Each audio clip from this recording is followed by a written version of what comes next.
परमात्मा महाराज गणेशाय नमः श्री सरस्वती नमः श्री गुरुभ्यो नमः భక్తులారా భారతంలో విశేషాలు చెప్పుకున్నాం. ఇందులో భాగంగా నేటి వరకు మనం ఆది పర్వాన్ని 72 భాగాలుగా చెప్పుకున్నాం. ఈ రోజున 73వ భాగం చెప్పుకుందాం. చెప్పుకునే ముందు వ్యాస భగవాన్ని ప్రార్థన చేసుకుందాం.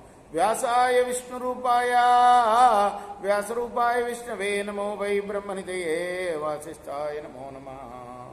అంజనానందనం వీరం జానకీ శోకనాశనం కపీ సమక్షంతారాం వందే లంకా భయంకరం సదా నింబవృక్షస్య మూలాధివాసాత్ సుధాస్రావిణం తిక్తమప్యప్రియంతం తరుం కల్పవృక్షాదికం సాధయంతం నమామీశ్వరం సద్గురుం సాయినాథం సమర్థగురు సాయినాథ్ మహారాజ్ కీ జై.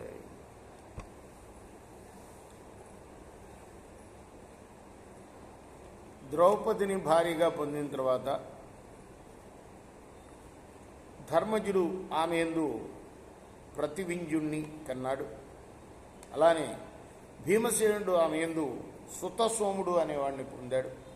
అర్జునుడేమో శృతకీర్తి అనేవాడిని, నకులుడేమో శతానీకుడు అనేవాడిని, సహదేవుడేమో శృతకర్మ అనేవాడిని పుత్రులుగా పొందారు. ఇంకా యుధిష్ఠిరుడికి అంటే ఒక్కొక్కళ్ళకి వేరుగా భార్యలు ఉన్నారు, ద్రౌపది కాకుండా. ధర్మరాజుకి దేవిక అనే భార్య స్వయంవరంలో పొందాడు. ఆమెందు అతనికి ఔధేయుడు అనే పుత్రుడు పుట్టాడు. అలానే భీమసేనుడు కూడా బలంధర అనే ఆమెను వివాహం చేసుకున్నాడు. ఆమెందు సర్వగుడు అనే పుత్రుడు పుట్టాడు. వంశక్రమం చెప్పుకుంటున్నాం మనం. చెప్తున్నాడు ఎవరికి? జనమేజయుడు. ఎవరు? వైశంపాయనుడు. ఇంకా అర్జునుడు కూడా సాక్షాత్తు వాసుదేవుడు సోదరి అయిన సుభద్రను వివాహం చేసుకొని ఆమె యందు అభిమన్యుడు అనే పుత్రుణ్ణి కన్నాడు. అలానే నకులుడు కూడా చేది దేశపు రాజకుమారి అయిన కరేణుమతి అనే అమ్మాయిని వివాహమాడి ఆమె యందు నిరమిత్రుడు అనే పుత్రుణ్ణి పొందాడు. అలానే సహదేవుడు కూడా మద్రరాజైన జ్యుతిమంతుని కూతురు విజయను స్వయంవరంలో వివాహమాడాడు. ఆమె యందు సుహోత్రుడు అనే కొడుకుని కన్నాడు. ఇక భీమసేనుడు అందరికన్నా ముందే అంటే హిడింబను వివాహం ఆడాడు. ఘటోద్గజుడు అనే పుత్రుని కన్నాడు.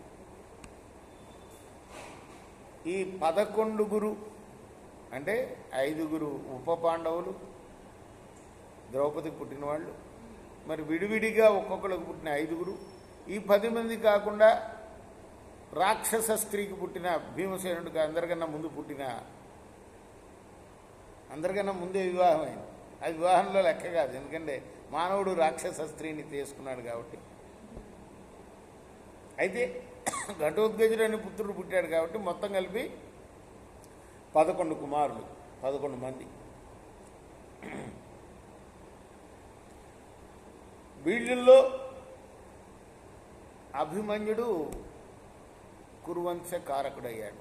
ఎందుకంటే మనకు తెలుసు కదా, అందరినీ చంపేశాడు. దుర్మార్గుడు అశ్వత్థామ కదా. మిగిలింది ఎవరు? అభిమన్యుని కూడా చంపేశాడు.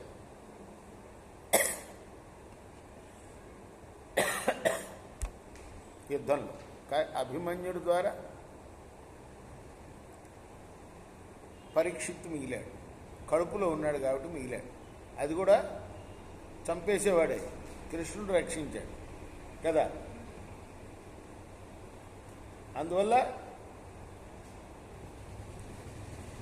వంశకారకుడు ఎవరయ్యాడు? అభిమన్యుడు అయ్యాడు, వంశాన్ని రక్షించినవాడు. ఈ అభిమన్యుడు ఉత్తరను వివాహం చేసుకున్నాడు.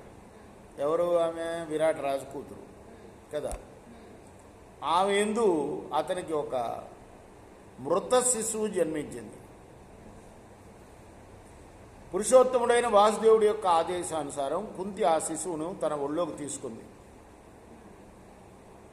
కృష్ణుడు 6 నెలల ఆ శిశువుని నేను బతికిస్తానని ఓరడించాడు. ఆ అశ్వత్థామ యొక్క అస్త్రాగ్ని చేత ఆ పిండం దహించబడింది అన్నమాట. ఆ శిశువు అంటే ఇంకా శిశువు రూపం రాల 6 నెలలకే. కృష్ణుడు ఆ ఒళ్ళో తీసుకున్న కుంతి ఒళ్ళోకి తీసుకున్నది 6 నెలల శిశువుని బతికిచ్చాడు. 6 నెలలు, అందుకోసమే 6 నెలలు అయితే ఏమంటారు, గుళ్ళో కూడా రాకూడదు అంటారు. అంటే శిశువు పుట్టినట్లే లెక్క. ఇప్పుడు ఇక్కడ శిశువు చనిపోయి పుట్టాడు, చనిపోయిన వాడిని బతికిచ్చాడని చెప్తున్నారు భారతంలో. ఎవరు? కృష్ణ భగవానుడు. క్షీణించిపోయిన వంశంలో జన్మించిన ఇతడు పరీక్షిత్తు అని పిలువబడతాడు అని కృష్ణుడే పెట్టేశాడు నామకరణం. ఆ పరీక్షితే నీ తల్లి అయిన మాద్రవతిని వివాహం ఆడాడయ్యా. ఓ జనమేజయా, ఆమె యందు నువ్వు జన్మించావు. ఇంకా ముందు జరగబోయేది కూడా చెప్తున్నాడు. నీకు వపుష్ట అనే అమ్మాయి యందు శతానీకుడు శంకుకర్ణుడు అనే 2 పుత్రులు. ఆ శతానీకుడికి వైదేహి యందు అశ్వమేధ దత్తుడు అనే కొడుకు. ఇదయ్యా పూర్ణి వంశం. అదే పౌరవ వంశం, అదే పాండవుల వంశం. ధన్యం, పుణ్యం, మిక్కిలి పవిత్రమైన ఈ వృత్తాంతం నియమవంతులైన బ్రాహ్మణుల చేత, స్వధర్మ నిరతులు, ప్రజాపాలన తత్పరులు అయిన క్షత్రియుల చేత, వైశ్యుల చేత ఎల్లప్పుడూ వినదగినది. అలానే ఈ 3 వర్ణాలని సేవించే శూద్రుల చేత కూడా ఇది వినతగిన వృత్తాంతము. పవిత్రమైన ఇది, దీన్ని ఏమంటారు? ఫలశ్రుతి అంటారు. మనం చెప్పుకున్న దానికి వంశక్రమాన్ని కూడా ఫలశ్రుతి ఉంది. పవిత్రమైన ఈ ఇతిహాసాన్ని పూర్తిగా ఇతరులకు వినిపించేవారు ఇంద్రియ నిగ్రహం కలిగి, మాత్సర్యం లేక, స్నేహశీలులై వేదం పారాయణ చేసిన వాళ్ళతో సమానులు అవుతారు. అందుకోసం ఏమన్నారు? దీన్ని పంచమ వేదం అన్నారు భారతాన్ని. అర్థమైందా? ఈ ఇతిహాసాన్ని విన్నవాళ్ళు స్వర్గాన్ని, పుణ్యలోకాలని పొందుతారు. వాళ్ళు ఎల్లప్పుడూ గౌరవింపదగినవారు, పూజింపదగినవారు. పూజ్యులైన వ్యాసుడు చెప్పిన ఈ భారతం చాలా గొప్పది, పవిత్రమైనది. చతుర్వర్ణాల వారు మత్సరం లేని వారై, స్నేహశీలురై, వేద సంపన్నులై ఈ భారతాన్ని వింటే వారు కూడా స్వర్గాన్ని జయించిన వారు అవుతారు. వారు పుణ్యాత్ములు, దుఃఖం లేని వారు అవుతారు. వేదాలతో సమానమైంది, పవిత్రమైంది, ఉత్తమమైంది, ధన్యమైంది, కీర్తిని కలిగించేది, ఆయునిచ్చేదైన ఈ భారతాన్ని మనోనిగ్రహంతో వినాలి. రేపు మనం మరొక భాగం చెప్పుకుందాం. కృష్ణార్పణమస్తు.